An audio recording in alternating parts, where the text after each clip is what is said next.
Hi, I'm Georgina Oren and I'm in charge of A-Level English Language. I'm also assistant principal and I oversee curriculum implementation. So lots of years of experience, and there's a few of us on the team that you'll find out a little bit more in our presentation. Hopefully this will answer any questions you have, but please come back to us if you'd like further details. Thank you.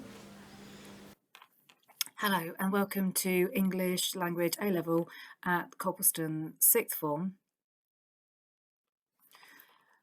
English language is one of the more popular subjects, partly because lots of students obviously recognise it from doing GCSE, and partly because they appreciate it's quite an open A-level. So on the whole, we can attract a large amount of students, and sometimes we have had 30, 40 plus students, as many of them can see the benefits to themselves and their previous knowledge, and also the links to other subjects.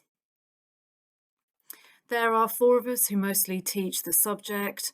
Myself, you can see there on the top left, I'm Georgina Oren, and I've been teaching A-level language now for probably too many years that I would want to repeat, but certainly more than 10, possibly pushing nearer 15 or 20.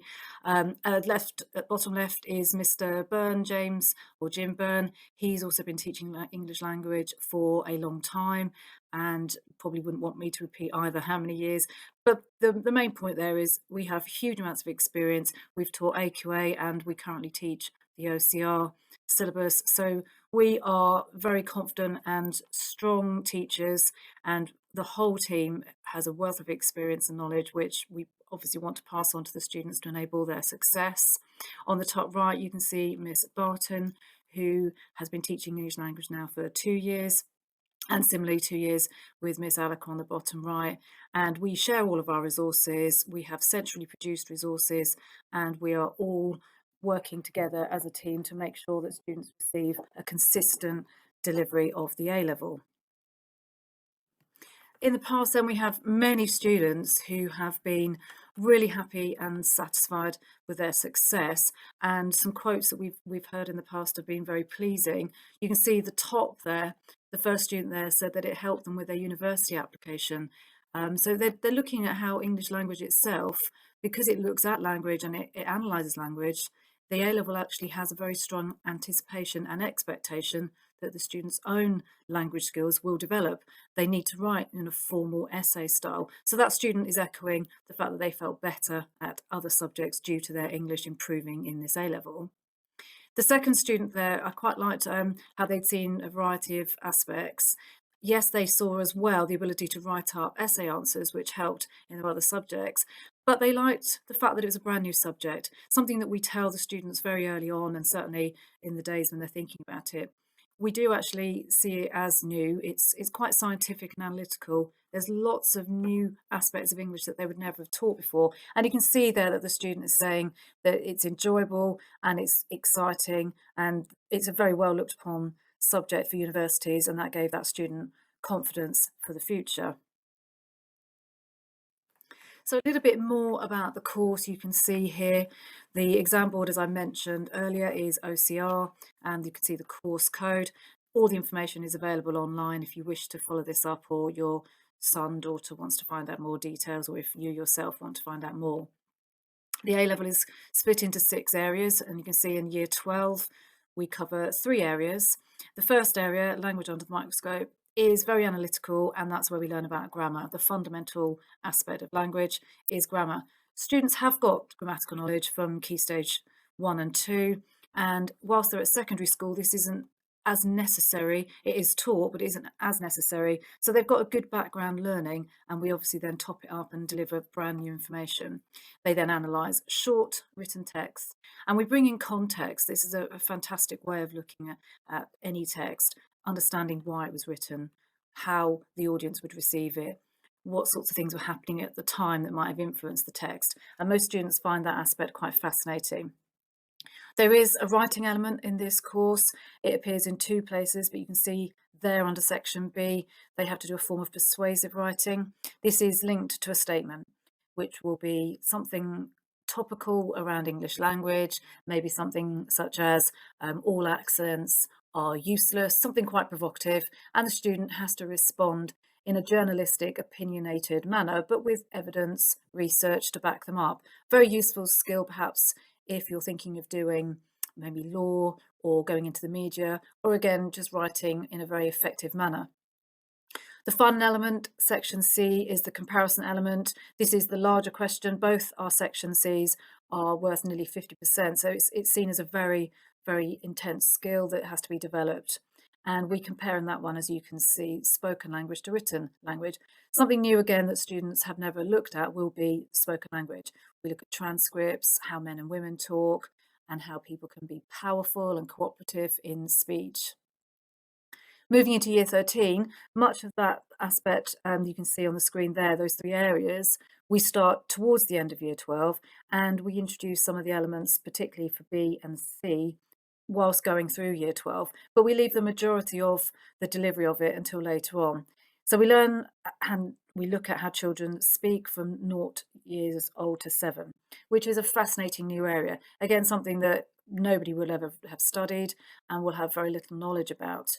And it's very entertaining, and it's obviously very revealing, and it gives us another insight into how the English language works. Section B, language in the media, a very, very powerful area for students to gain some knowledge about. Their understanding of how most of the information we receive and how we are fed information is so powerful, it gets analysed, and it's quite revealing to them to understand any media text in that more analytical way. And then the final section, that comparison element comes back. Again, it's a similar aspect. All of the papers are equally weighted. Each question is the same amount of marks. So this again is nearly 50% of the paper. We look at language change over time. We go right back to 1600 and we stop here in 2020 or the current era. And we look carefully at how any particular topic or genre, such as perhaps journal writing or newspaper reports, have changed over time. Maybe there's been historical, social, political elements and context that's affected that, and undoubtedly the student has to unpick those. It's quite a tough question, but actually students really find it quite fascinating to see language is always changing, and they can then bring their ideas and knowledge about this into this response. So a very varied course, and we all really enjoy teaching it because of that. There is, in our A-level, a coursework aspect, and you can see there it makes up 20% of that final grade. And you can see it comprises of an individual investigation, and it really is truly individual. The student can choose an area of language that fascinates them. As they've been going through year 12, they may, for instance, have been interested in how women speak when with other women, or how people talk in a certain environment, maybe how football coaches talk to younger people compared to older people. It really could be up to them. They may have an area that they would just like to find out more. It's a very, very good piece of work. It really does encourage those independent skills. It's much like a mini thesis that you might go on to do at university, and it is entirely done on your own, with obviously lots of guidance and help, and ultimately the marking from the teacher. In addition to that, there's something called an academic poster, which is a visual representation of the ideas and the discoveries that you found out. And you can see the word count is around about 3,000 words. Sounds daunting at first, but actually it isn't too terrifying. And most students find that as they go through, 3,000 words soon disappear. We start this element around about the summer term of year 12. We get people thinking about it so that they can then focus on it towards the end of the summer term and then get the majority of the groundwork done before we get into September. There is a lot of time to do it, and we allocate classwork time as well. So as a summary then of the assessment side of things, there are 2 exams which made up the year 12 and year 13 focus. And as I mentioned before, each paper is 40% and the coursework is that final 20%. The papers are 2.5 hours each, and they're all unseen. There is no learning of a particular text that you take into exam. There is nothing that you know might come up. And that's where the learning of concepts and ideas such as gender and power will then need to be continually revised. And that's where the analytical skills will get practiced so that those assessments are very confidently faced.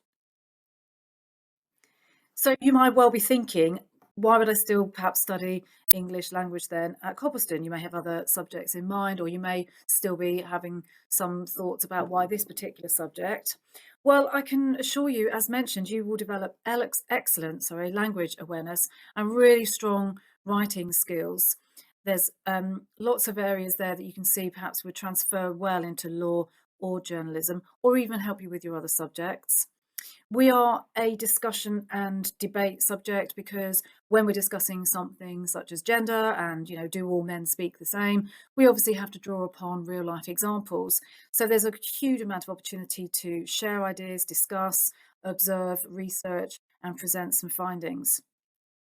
And as you can see, the coursework itself has lots of independent study, but equally, much of our home learning will involve research, reading, preparing, coming to lessons with ideas. So we try and encourage that independent element all the way through the course.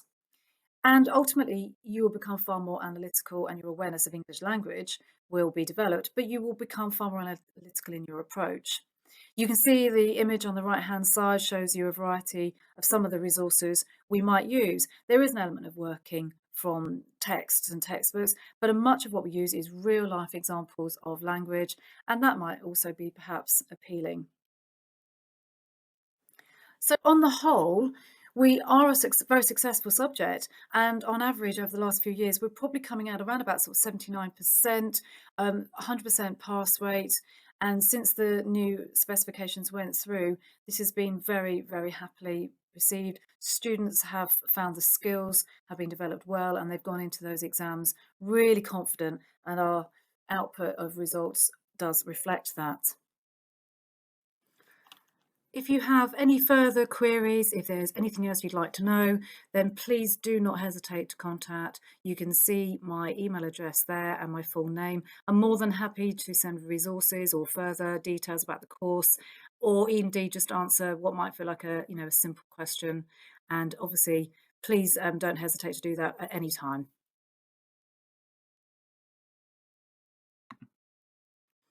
So thank you very much for your attention and for listening and reading the information. Obviously, in this virtual world, we really do appreciate any contact. So please don't hesitate to get in touch. And hopefully that was enjoyable and at least informative.